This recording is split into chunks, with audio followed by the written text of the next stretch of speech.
Mga road trip ngayong araw guys ay meron tayong share na isang sasakyan na ayaw umandar.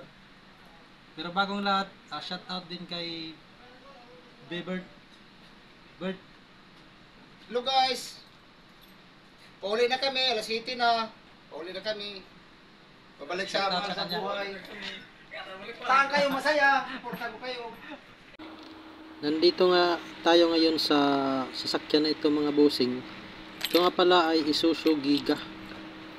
Ang problema nito mga boss, ayaw mag-start. So, hindi naman ibig sabihin na ayaw na mag-start, sira na yung makina. So, ngayon, i-determine natin kung ano talaga yung sira.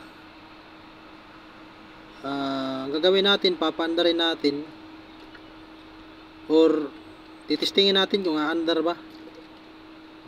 So, on natin yung susi. So, nakikita natin mayroon pa naman ilaw sa dashboard. Ayan. So, ang problema, pag start natin, nagki-click lang siya. Hindi siya nagre-redondo.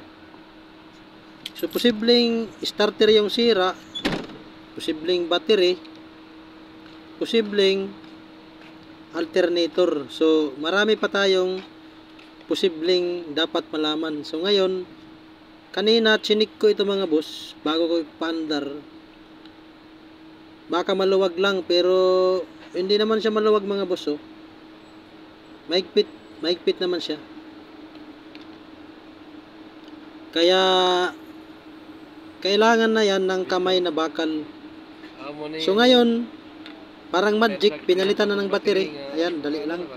Bago na yung battery mga boss. Kasi kanina walang battery kaya pinalitan ng bago.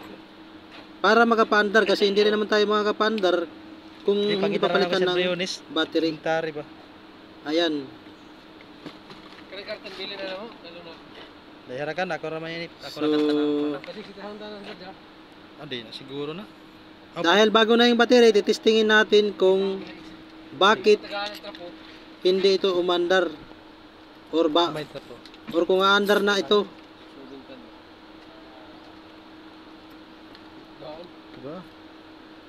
Yan, i-on na lang natin para malaman natin kung aandar na kasi bago naman yung battery, di ba? So ayan, nag-on siya mga bossing. O ngayon, umaandar na siya. Pero ang problema nito kasi dati, umaandar ito tapos pag pinatay mo yung makina, pag start mo, hindi na umaandar. Kaya ngayon, malalaman natin kung bakit ganun yung nagiging problema niya.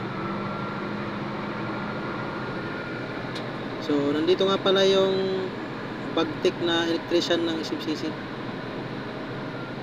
Sila yung gumagawa, mga bossing. Kira? Boss tayon. Pinakabagtik na electrician sa SMCC. Hi guys. Hi guys. Welcome to my vlog. Welcome to my guys. Balik na hi vlog dai. Don. So ngayon, pinaparib sa atin para malaman nila kung nagkakarga ba yung alternator.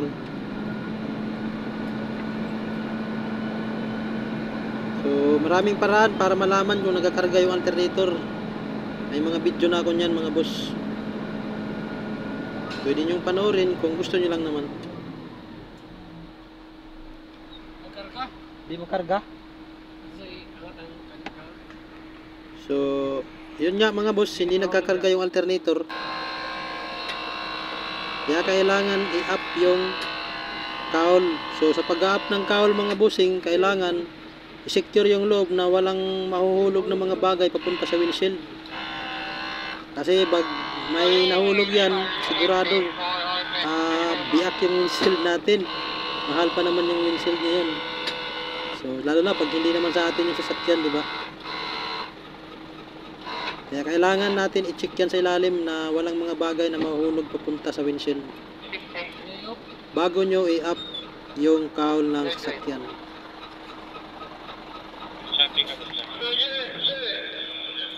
So dito nga mga boss, naka-up na. So ang gagawin nila dito mga bossing ay siyempre i-check nila yung alternator. So gamit din ang tester. So sabi ko nga, maraming bagay naman na pwedeng malaman o maraming pwedeng gawin o paraan para malaman kung sira ba ang alternator o hindi. Yung iba gumagamit ng screwdriver habang umiikot yung habang umaandar yung makina, minamagnet nila kung mayroon bang magnet o wala. Yung iba naman tester. So sa ngayon kasi hindi ito naka-start, hindi naka-andar, kaya tester yung gagamitin. Test light. So siya nga pala, hindi ako dito ang nag-aayos ngayon. Observant lang ako at nagbibideo lang ako dito ngayon mga boss. Pero maganda na rin at mayroon din tayong matututunan. At siyempre, may-share din sa inyo ang video na ito para alam nyo naman kung sakasakaling nasa daan kayo, masiraan kayo, malalaman nyo kung paano i-troubleshoot. Kung saan dapat tingnan. Kung sakasakali na ganitong sira ang ma-encounter ninyo. So yan si bossing, sinicheck niya yung mga connection ng alternator ng sasakyan. Kasi nga hindi nag-charge. So step by step. Una, alternator. Kung mayroon bang linya o kung mayroon bang kuryente na or wala bang putol yung connection, ibig sabihin yung continuity ng wire natin, kung diretso ba yung connection. Kasi pag may putol, hindi talaga magkakarga yan kasi putol eh. Diba? So sila boss tayo yung nag-aayos ngayon. PM nyo ako mga boss dito within Surigao lang. Baka mayroon kayong mga pwedeng ma-sideline dyan. So pwede natin kausapin si boss tayon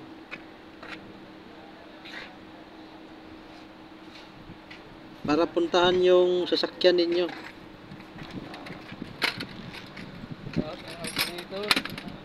So ngayon mga bossing, so ayan yung alternator nyo. So dito wala silang nakitang diferensya. Kaya lumipat sila dito sa fuse. Ayan, binuksan na yung fuse. Dito sila mag-check ngayon kung bakit hindi nagkakarga yung alternator kahit wala naman diferensya yung alternator. So gamit pa rin ang test light para malaman natin kung may continuity ba. Itong ganitong paraan mga boss, kailangan naka-on yung susi, or kahit hindi na pala naka-on mga boss, kasi continuity lang naman yung tinitingnan. Lagay nyo lang yung wire sa negative na battery. May connection yun.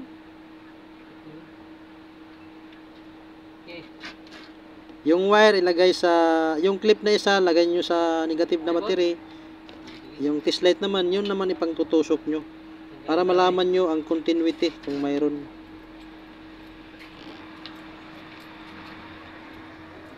So kung nakikita nyo, kakaiba siya sa mga fuse na alam natin. Dito kasi mga boss, nakita na nila yung diferensya. Ang diferensya dito mga boss ay yung daot o yung sira. Joke lang mga boss. Yung naging diferensya nga pala boss kung bakit hindi siya nagkakarga. Sabi ni boss tayon ay putol yung fuse. Putoy daw yung fuse. Putoy dito sa Surigao kasi mahilig saway eh. putol yung fuse mga boss, kaya hindi nagkakarga yung atin alternator. Kaya kailangan tanggalin yan mga boss. Ang problema ngayon, wala silang extra na fuse. Pero si boss tayo nang bahala dyan. Kasi alam naman niya ang kanyang mga teknik dyan, yung mga tinatawag na pinagbabawal na teknik ni boss tayo, magagamit talaga ngayon mga boss. Guys. So natanggal na yung isang kabilang fuse. Mura na si Busing ano klaro sa video.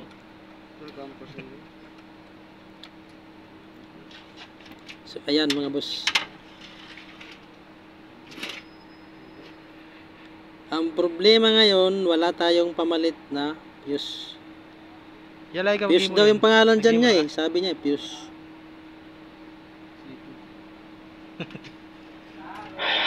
Tayo ngayon ay taga-documentary lang at taga-kamera.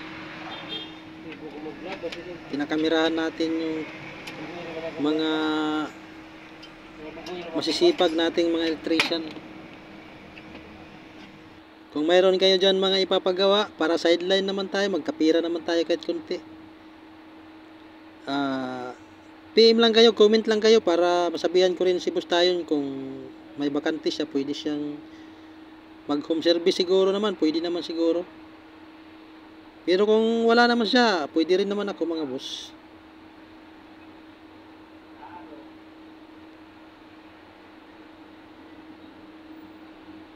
So yun yung itsura ng fuse box dito, yung nasa taas mga boss, fuse din yan.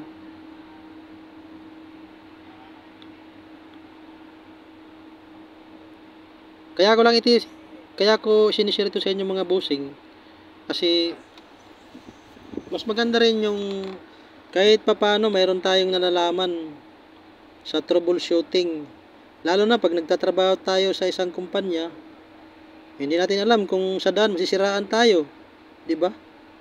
Yung pala yung sira lang yung fuse, di pwede natin gawa ng paraan habang nasa daan tayo. Gumawa tayo ng paraan para mapaandar natin yung sasakyan. Kung ganitong sira, wala tayong fuse, lagyan natin ng jumper, yun lang. So ngayon, parang yun talaga ang gagawin ng atin electrician ngayon. Kasi nga wala silang fuse. So ayun, mayroon nang nilagay. Naglagay sila ng wire para magkaroon ng jumper. Tapos susukatin na kung gumagana ba yung alternator o nagkakarga na ba. So ayun, nakikita nyo naman, gumagalaw na yung gumagalaw na yung reading niya. Ibig sabihin, nagkakarga na yung atin alternator. So ito yung naging sira. So kakaibang fuse ito mga boss, kung nakikita nyo. So hindi karaniwang fuse. Ito naman yung itong dalawang baterya na to, tinitesting kung okay pa ba o hindi na. So sabi naman ng electrician, wala nang pag-asa yan, kaya dali na yan sa weather station para may pag-asa.